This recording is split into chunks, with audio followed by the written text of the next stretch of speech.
पाकिस्तान के नौजवान और मारूफ गुलकार हसन रहीम शादी के बंधन में बंध गए। शादी की वीडियो सोशल मीडिया पर तेजी से वायरल। मद्दाहों और फनकारों की जानिब से गुलकार को नई जिंदगी के आगाज पर दिली मुबारकबाद पेश की जा रही है। सोशल मीडिया पर यह भी चर्चा है कि हसन रहीम की दुल्हन उनकी कजन है, ताहम इस हवाले से कोई हतमी तस्दीक नहीं हुई। हसन रहीम का ताल्लुक खूबसूरत इलाके चित्राल से है और शादी के मौके पर वो रिवायती लिबास में निहायत पुरकशिश नजर आए।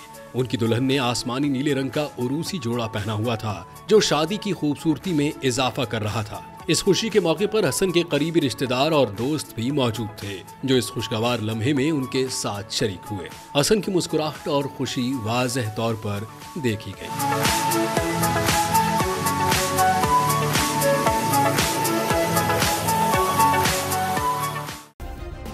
सब्सक्राइब करें और बेल दबाएं ताकि कोई खबर रह न जाए।